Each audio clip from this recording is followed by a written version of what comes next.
All right, guys, those just tuning in, we just wrapped up our game, which bottom of the barrel matchup Bottom of the barrel. between the Imperial Agents Assassin Detachment, the elimination, what is it? Veiled Elimination. Veiled Blade Elimination. Veiled Blade Elimination. Yeah, that one. And the Votann. Hearthguard, or Hearthband. Final score, Votann 79, Assassins 77. Not a lot to say into this video because a lot of times we're trying to like review where we want to take these. One thing we talk about is how we would like to work on these armies to improve them for future videos. I would not. Don't think either one of us are planning on doing that. Second thing is what we liked in the armies and we think can wield well in competitive play. Next. No, in Votann, the Hearthguard detachment is good for the Hearthguard.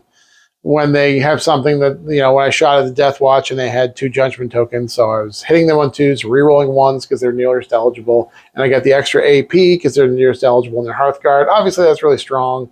But you can't build a whole army around one data sheet. That's 3 squads of Hearthguard isn't a whole army. So there's definitely some play in there.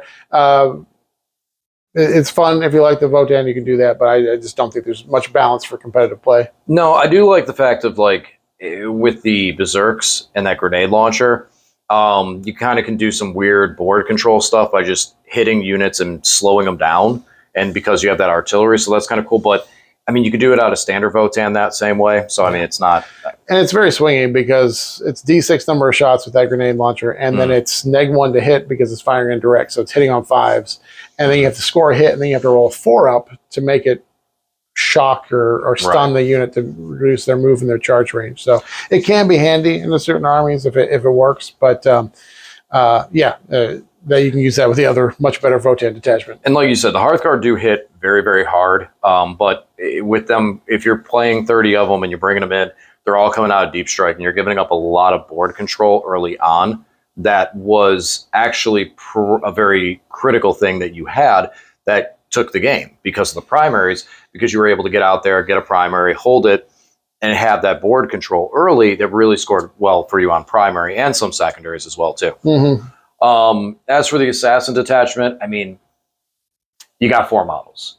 All the stratagems are not that good for everything else. So it's not like you have a lot of stratagems to get yourself out of situations. The best case is the fact of, oh, cool, I can throw grenades with this unit, or, oh, cool, I can do, the biggest one was being able to go to ground with the breachers for 0 and then possibly gain a command point. Mm-hmm. But other than that, there wasn't a lot extra that I could do with them, like you could do with the Navy fleet. And there's a lot more that the Navy fleet could do. There's a lot more, and still bring the Assassins. The Vindicare was cool. The shield breaker round, you still get 1 shield breaker round, so none of that would have changed. I would have still been able to pick up the call. That's right. No, the E-champ. You wouldn't have had the anti-vehicle 4 up. I wouldn't have had that. Was what picked up the Sagittar. Yes, that I would not have had, and that did pick up the Sagittar, so that would have changed things there. I also wouldn't have had 100 or 200 some points in enhancements that I'm required to take on characters, so that's a big thing too. That I'm looking forward to getting those points back. It's actually 160 points for the 4 enhancements. For the 4 enhancements. So I mean, wait, do you take all 4 enhancements? Yeah, you're forced to. Can you? You know what? I'm not. You can only take 3 enhancements normally. Right. You can only take 3 enhancements, but the data. What do you call it? I didn't even think of that. Yeah, I thought about that too initially because you're only supposed to be able to take 3 enhancements, but this detachment requires that you have to if you take them. So I think that gets past it. Sure. When I made the roster in Warhammer app and put them in there, it put all the enhancements on them and called it legal. So if you play it in a tournament, you can talk to your TO and make sure it's okay.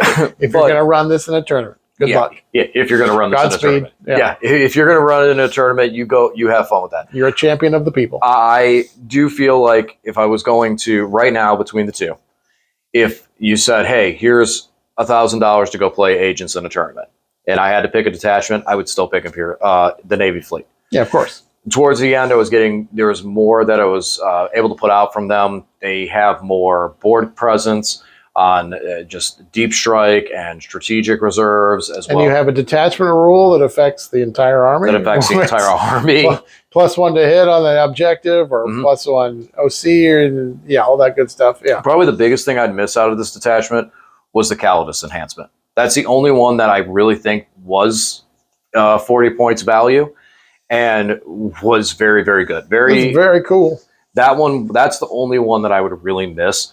But I mean, it's not enough to balance everything else out. I was able to position breachers in great spots. The subductors were able to, the shield guys were able to get across the field and do some work. They were able to block. Having infiltrate on those guys would have meant I could get them into even better positions to block.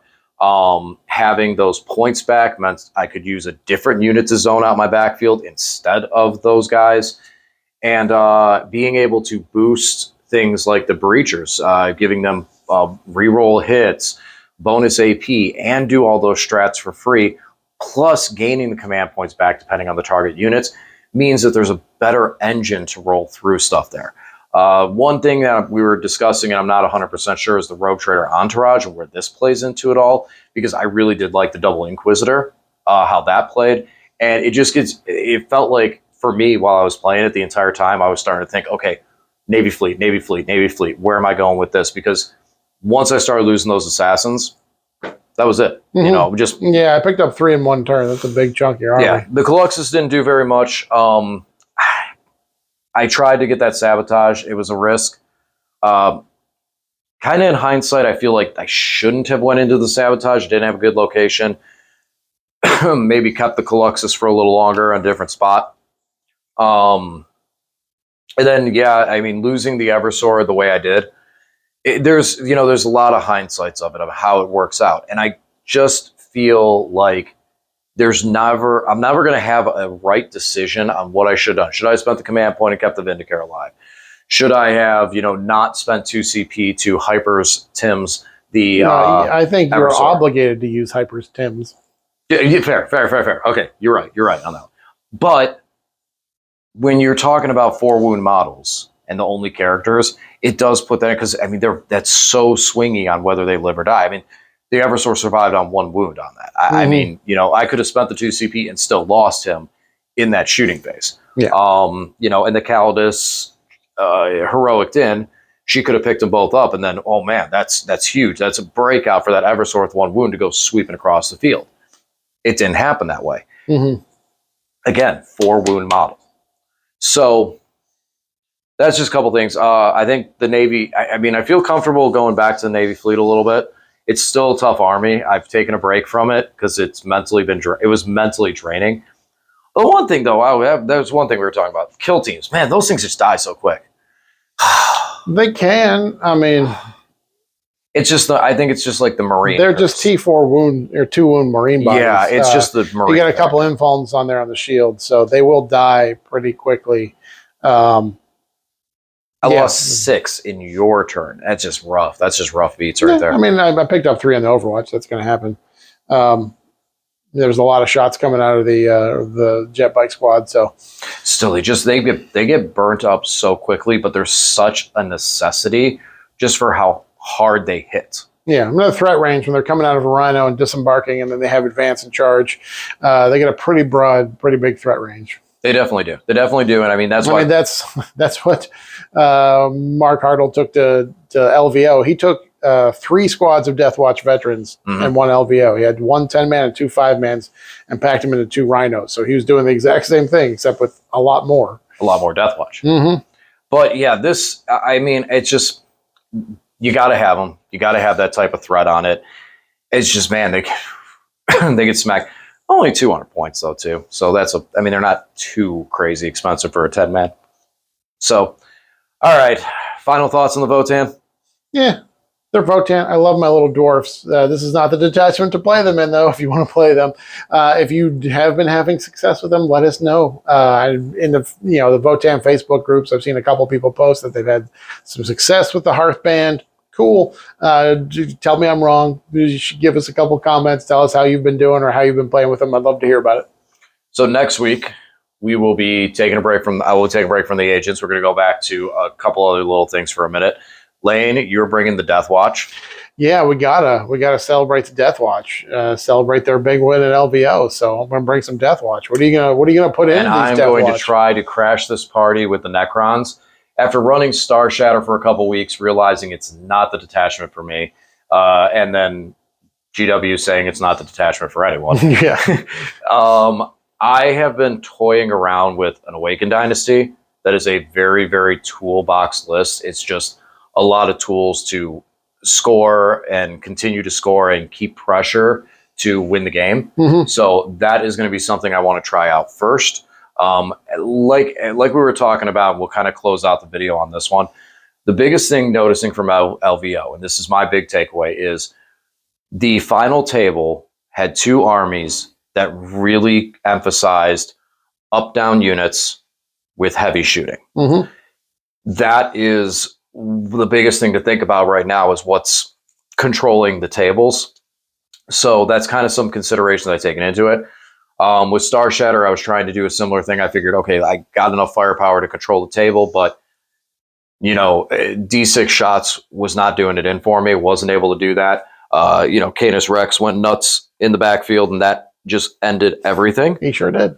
I do think there might be some play around a non-vehicle based Star Shatter, just because having reroll +1 to hit versus units on objectives takes away the forced need a character for Awakened Dynasty to do the same thing. So there's some kind of interesting aspects around that.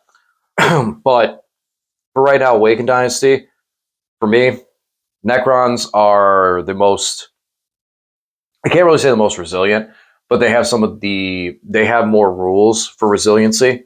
And that's what I'm going to try and emphasize and focus on and see how that works. If I don't like it, we're going to go over into Canoptic Court. And if all of that fails, Grey Knights I have been doing really well with Grey Knights. I'm not going to run the Leaf Blower list detachment. I'm doing the Purifier bricks that I've been doing, but yeah, I mean, the Grey Knights, I have complete faith that I could take Grey Knights and do very well with them. I feel like that detachment is excellent. And again, as we said, the up-down factor is a factor with that entire army. But I want to do it with Necrons. Necrons have kind of dropped from the Grace of Glory where they were at the beginning of the edition. So I want to try and find something that works and go a little bit of shock and awe. So yeah, I'm playing behind the 8-ball, and that's where I like to be. That's where I like to be. I like the challenge. Mm-hmm. So, and then that's why in 2 weeks I'll be playing Imperial Agents again. I will. Navy Fleet, baby. And what do you want to play them into? Well, we'll figure it out. We got that in 2 weeks. We'll figure it out in 2 weeks. Right now, as always, thanks for watching. I'll talk to you again soon.